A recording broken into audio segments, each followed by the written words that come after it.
Hello, welcome to my reading log for the month of December, and this is just going to be everything I read throughout the month.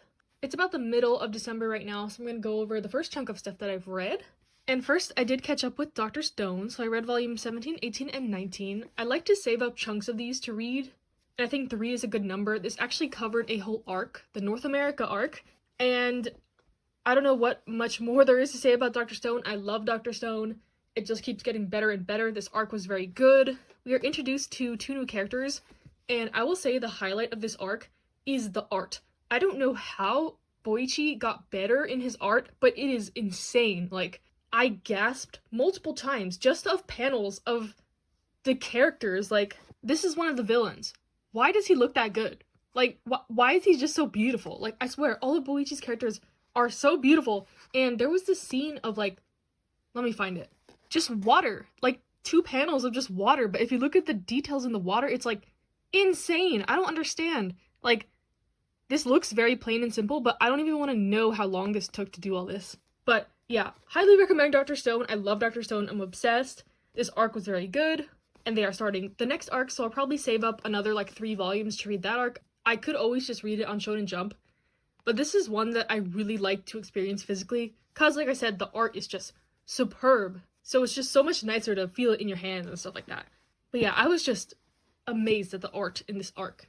And I don't even want to know how much better it gets, because I know the author has said that we are in the final arc, but we're still, like, quite a ways behind in the English physicals, so lots of content to look forward to.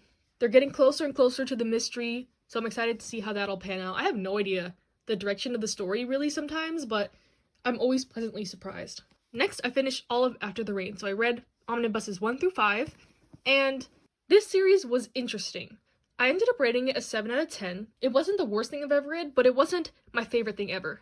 Basically, the series is about a girl in high school. She's 17, and she works at a cafe after she has to quit track because of an injury. And at this cafe, her manager, he's 45 years old, and she has a big old crush on him. And that is kind of the main focus of the story. The manager does not requite her feelings, so it's nothing creepy on that aspect, and they end up forming a friendship that pushes the both of them to go into directions they thought they would have to give up forever. For her, it's getting over an injury and getting over doubts that she'll never be able to run again.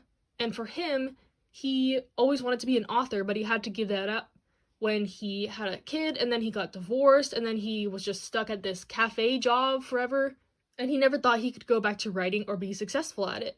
And seeing her gives him this new found appreciation for life and youth. Like, he just sees her as this young girl that has so much life ahead of her, and it makes him realize that, hey, I'm not too old to do these things. It's that kind of story. So overall, I think the message of this was really good. It just didn't hit me in ways that it might hit someone else. I find many of the aspects very relatable, like not knowing what the future holds, self-doubt, being stuck in a rundown job forever and ever, and it feels like you can never get out of that cycle. Dealing with injury in a sport, actually experienced the same thing in high school. So yeah, certain aspects were relatable, but it just didn't hit very hard, and I think the ending was just okay. It wasn't the greatest thing ever, but I am glad I read this. I was very hesitant with the whole age gap romance thing, but it's not a romance. I think she kisses him on the cheek once. They go on, like, a couple dates, but they're not really dates. It's mostly just a harmless, one-sided crush type thing. But yeah, would I recommend this? Maybe. I have seen the anime before this, and I did think the manga was better than the anime. It went into more detail, but I feel like there just wasn't enough closure at the end. Not all the characters really got a concrete ending, and it didn't hit me in the feels. I never cried during this.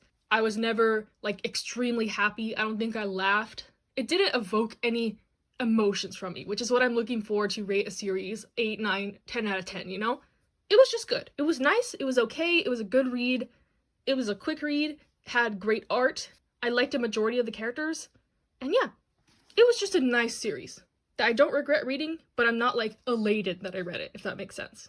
Next, I read My Summer of You. This is the first volume in the series. I believe this was published as a one-shot, and then it was successful, so they ended up doing a sequel series. But from this first volume, I really enjoyed this.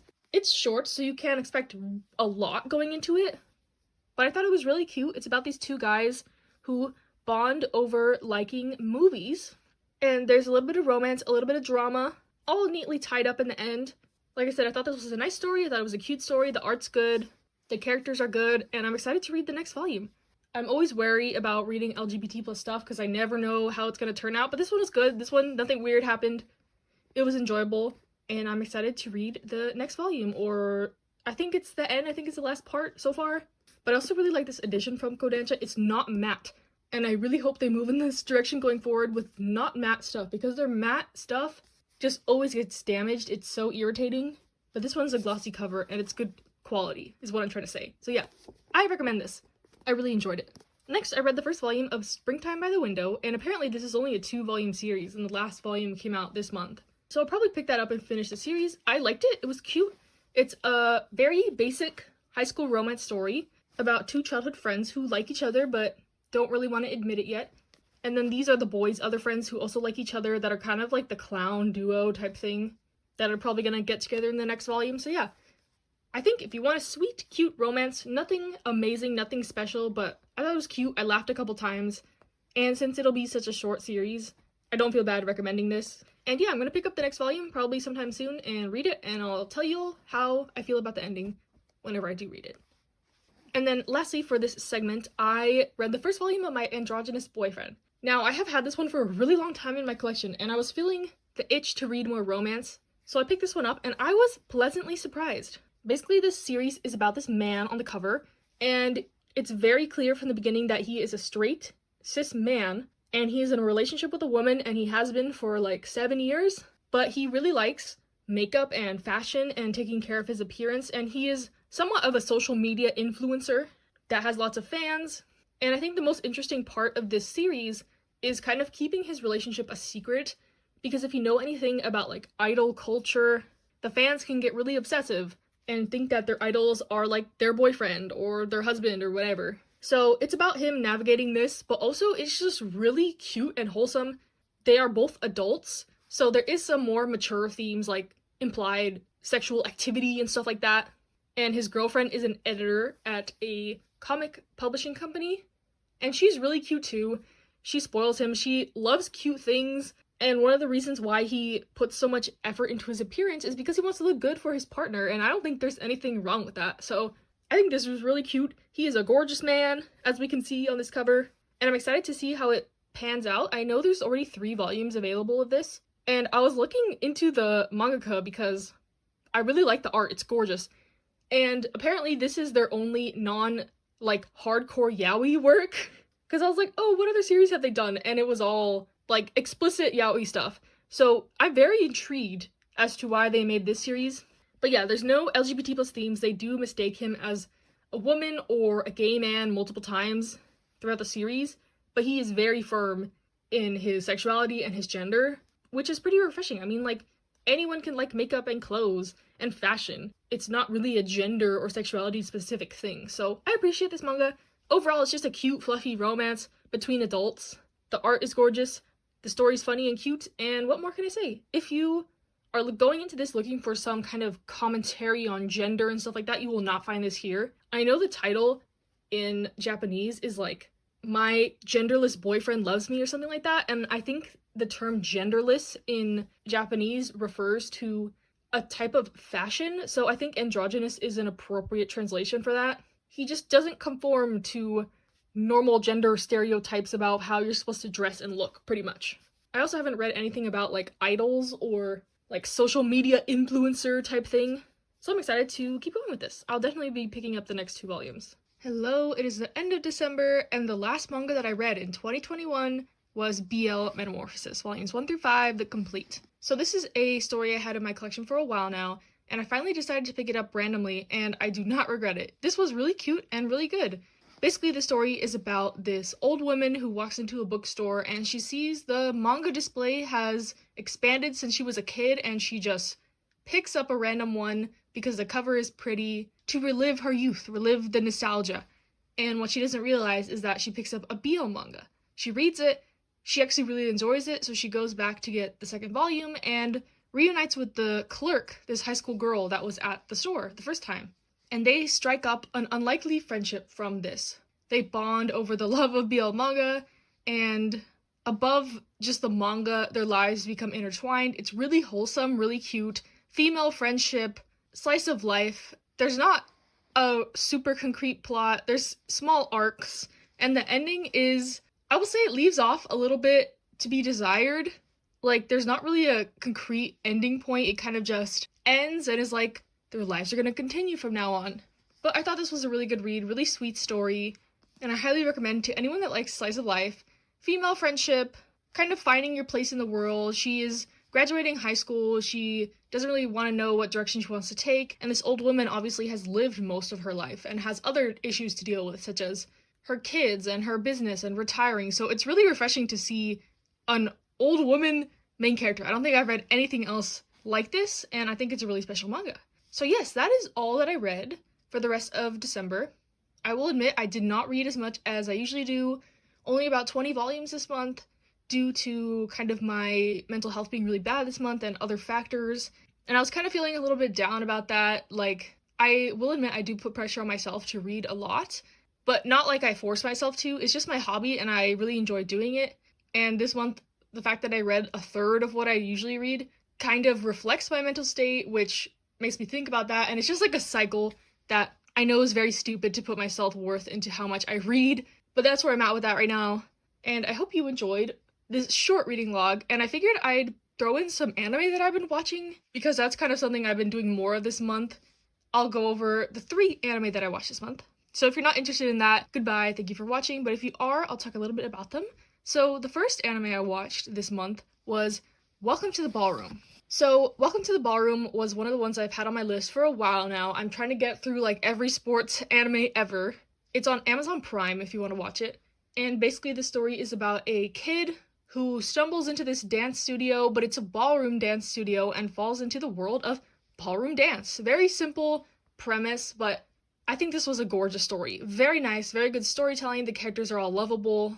It's about a subject that I don't know much about, ballroom dancing.